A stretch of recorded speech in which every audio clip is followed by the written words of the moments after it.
student is going to benefit tremendously from learning the ropes from people that are actually doing it. All the faculty members from adjunct to full-time are currently involved and working in the entertainment space, from music festival curators to entertainment attorneys to insurance agents for entertainment spaces.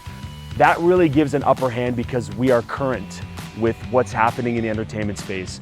With the entertainment industry, you have to kind of go in and be ready. We expect students to go work at record labels, to go work at concert promotion companies, movie studios, movie offices, sports marketing, sports management, analytics in sports. So our students have to know how to adapt, pivot, and be agile.